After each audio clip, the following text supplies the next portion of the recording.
ऐसा आपने कितनी बार किया अपनी लाइफ में कि हमारे साथ कुछ भी गलत हो जाता है, अगर एग्जाम में फेल हो जाते हैं, एक्सीडेंट हो जाता है, किसी कोई छोड़ के चला जाता है, किसी के साथ कोई बड़ा लॉस हो जाता है, तो हम हर वक्त एक पर्सन को ब्लेम करते हैं, वो है भगवान। अगर आप जो चाह रहे हैं अगर वैसा नहीं हुआ तो उसका रीजन भगवान। अगर आप कुछ करने का सोच रहे थे और उसका जस्ट ऑपोजिट हो गया तो उसका रीजन भगवान। तो हम क्या भगवान लिटरली इतने बुरे हैं या भगवान का कुछ अलग सा प्लान है? तो उस पर मुझे एक कहानी याद आती है कि एक टीचर थे, उन्होंने बायो के स्टूडेंट को एक क्लास में लेके गया और उन्होंने बताया कि यहाँ पे एक बटरफ्लाई है जो अभी कोकून के अंदर है, कुछ दिनों बाद वो इस कोकून से बाहर आएगी और उड़ के चली जाएगी। वो उनको समझाना चाह रहा था कि बटरफ्लाई का स्ट्रगल कैसा होता है।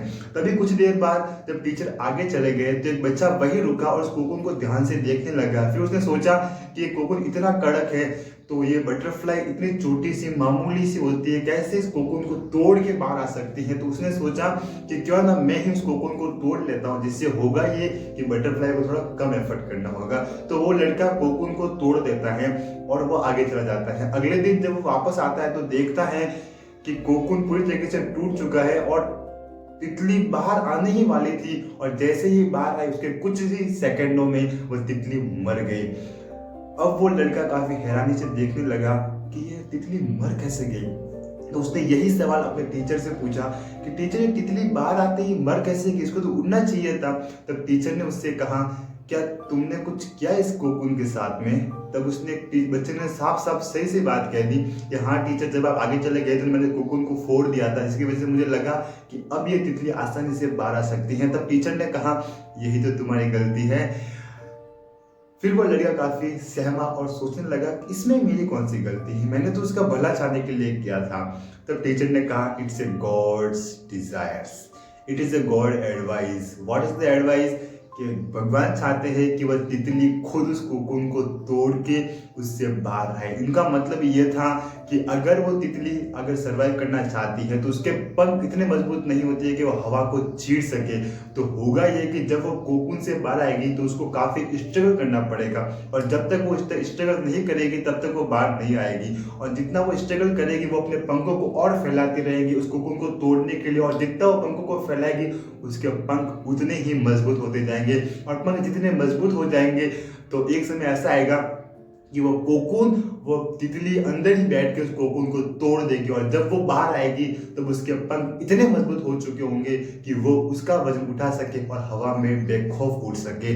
तब टीचर ने कहा कि अक्सर हमारे साथ भी ऐसा ही होता है, हम अपने लाइफ में जो कुछ भी चाहते हैं अगर वो ऐसा नहीं होता है तो हम ब्लेम करते हैं कि भगवान आपने ऐसा किया मेरे साथ, आपको ऐसा नहीं करना चाहिए था। क्या होता अगर आप मुझे चीज दे देते तो मैं काफी खुश हो जाता, आपको मेरी खुशी से कोई ऐतराज है क्या?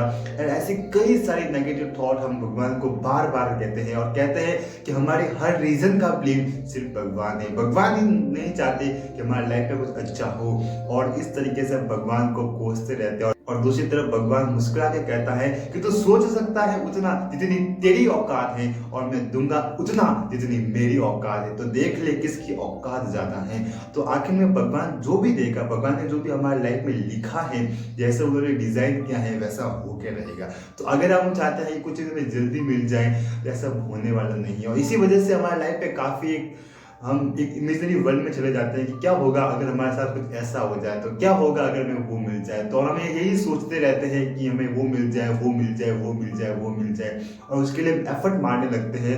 और हम जब हम फेल हो जाते हैं तब हम सोचते हैं कि पूरी गलती भगवान की। इसको मैं और अच्छे तरीके से एक्सप्लेन करता हूँ कि एक बच्चा अपने घर पे जिद करता है कि मुझे पापा साइकिल या फुटबॉल खेलने के लिए शूज चाहिए। अब उसके घर वाले काफी परेशान हो जाते हैं कि साइकिल आती है महंगी और शूज आते हैं सस्ते। उन्होंने कैसे भी करके पैसे जुगाड़ करके उस बच्चे के लिए स्पोर्ट्स शूज खरीद लिए और वो बच्चा शूज पहन के जब स्कूल जा रहा था तो उसने रास्ते में देखा कि एक बच्चा कार में बैठ के स्कूल जा रहा था। तो उसको देख के वो मुस्कुराया और बच्चा भी जो कार में बैठा था वो उस बच्चे को देख के मुस्कुराया। और जो बच्चा जिसने नए शूज खरीदे थे घर पे जिद करके और वो अपने मन में सोच रहा था ये बच्चा कितना लकी है, इसको स्कूल जाने के लिए पूरी कार मिली है और मैं कितना अनलकी हूँ, भगवान मेरे साथ ऐसा क्यों करते हैं, एक को इतना अमीर और दूसरे को इतना गरीब बनाते हैं, उसके लिए इतनी सारी फैसिलिटी है और मेरे लिए कुछ भी नहीं है। और इतना ही सोच रहा था और दूसरी तरफ वो बच्चा इतनी खुशी से कह रहा था, ये बच्चा कितना प्यारा है, अपने स्कूल जा रहा है, अपने पैरों पे खड़ा हो सकता है, क्योंकि उस बच्चे के हाल ही में एक एक्सीडेंट हुआ था जो कार में आ रहा था, जिसकी वजह से वो अभी ज़िंदगी में कभी खड़ा नहीं हो पाएगा। तो ये वो दुख अपने अंदर ही देख के सोच रहा था। लेकिन जो दूसरा बच्चा था, जब उसने ये देखा, जब वो स्टूडेंट बाहर आया तो उसके पैर ही नहीं है, वो व्हील चेयर पर बैठा हुआ था, तब ये सोच के इतना दुखी हुआ और भगवान को शुक्रिया करने लगा कि भगवान धन्यवाद, आपने मुझे कम से कम 2 पैर तो दिए जिसकी वजह से मैं चल पा रहा हूँ। इस बंदे के पास तो दोनों पैर ही नहीं है। आपने जरूर कुछ ना कुछ अपनी लाइफ में सोचा होगा, मेरी लाइफ के बारे में कुछ सोचा होगा, तो डेफिनेटली कुछ अच्छा ही सोचा होगा, क्योंकि मैं उतना ही सोच सकता हूँ जितनी मेरी औकात है सोचने की। लेकिन आप मेरे लिए बहुत ज़्यादा सोच सकते हो, आप पूरी दुनिया के लिए सोचते हो। तो शायद अब मुझे लग सकता है कि मेरी सोचने की कैपेसिटी थोड़ी कम है, मुझे थोड़ा कम मिला, या जो भी हमारी कंडीशनिंग हो चुकी है कि हम हर चीज़ ब्लेम भगवान को देते हैं कि आपने मुझे ये नहीं दिया, आपने मुझे वो नहीं दिया, आपने मुझे एग्जाम में पास नहीं किया, मैं कितने सालों से इसकी एग्जाम की तैयारी कर रही हूँ। भगवान मुस्कुरा के कहते हैं कि तेरी मंजिल तो वो थी जो तूने डिसाइड की थी, लेकिन तुझे जाना वहाँ है जहाँ मैं डिसाइड करूंगा, और जहाँ मैं डिसाइड करूंगा वहाँ तू जाएगा, जहाँ सफलता तेरी कदम छूएगी। हो सकता है जो जहाँ तू चाह रहा है वो शायद तुझे ना मिले, अफसोस मत कर, आने वाले समय में तुझे वो मिलेगा जो मैंने डिसाइड किया। और डेफिनेटली याद रखना कि जो मैंने डिसाइड किया है वो तेरे डिसाइड करने से कहीं ज़्यादा बेटर है। तो यही होता है जब हम अपनी लाइफ में हर बार भगवान को कोसने की बजाय एक बार ये सोच ले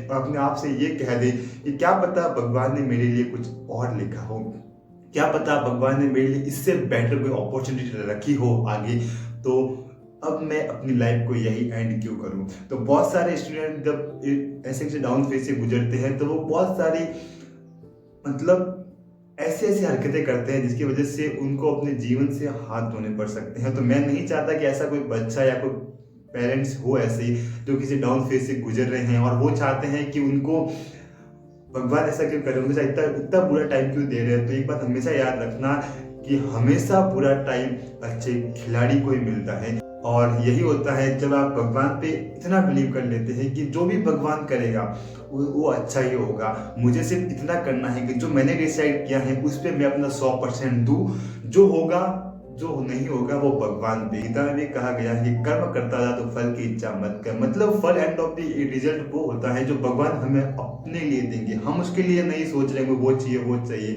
क्या पता आप सोच कुछ और रहे थे, हुआ कुछ और, मिला कुछ और, बने कुछ और। That is the advice from the gods कि you don't be too much stuck in your life. आगे बढ़ो, देखो अपनी लाइफ में बहुत सारी अपॉर्चुनिटी आने वाली हैं। भगवान पे बिलीव रखो कि आपने जो भी डिसाइड किया अपनी लाइफ में वो सब आपको मिलेगा। लेकिन सब्र बस इतना सा रखना कि जो भी अगर फेल हो चुके हैं, अभी बुरे टाइम से गुजर रहे हैं, एक समय ऐसा आएगा जब भगवान ने जो चाहा वो होने लग गया, तब आपके चाहने या ना चाहने से कुछ नहीं होगा, आप सक्सेसफुल होंगे, आप अपनी लाइफ पे बहुत ऊपर उठ जाओगे। क्योंकि बात सिर्फ इतनी सी है कि अगर कोई हमें उस समय आगे कोई इतना सा भी बता दे कि नहीं भगवान तुम्हारी मदद करेगा, जो भी होता है अच्छे के लिए होता है, कीप पेशेंस, देखते हैं आगे क्या होगा।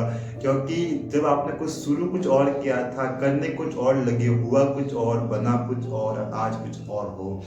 बहुत सारे एग्जाम्पल ऐसे हैं जिन्होंने शुरू कुछ और देख के किया था, करते करते पता नहीं कहाँ से कहाँ रास्ता निकल गया और लाइफ में सक्सेस हो गए और बड़ी बड़ी उपलब्धियों, बड़ी बड़ी सक्सेस के ऊपर राज कर रहे हैं। तो यही होता है जब हम अपने आप पर बिलीव ना करके हर बार अपनी इच्छा के विरुद्ध कि हमें ये चाहिए, ऐसा ना करके हम ये देखें कि अगर हमें जो चाह रहे हैं अगर मिल गया तो अच्छा, और ना मिला तो और भी अच्छा। क्योंकि आने वाले समय में हमें भी पता नहीं होता है कि हमारी लाइफ कैसे जाने वाली है, हमें क्या क्या मिलने वाला है, क्या पता जो हमने सोचा था उससे कहीं ज़्यादा ही अच्छा मिल जाए। और अक्सर होता है, आप उतना ही सोच सकते हो जितनी आपकी औकात है और आपको मिलेगा उतना जितनी उसकी औकात है। जय श्री कृष्ण।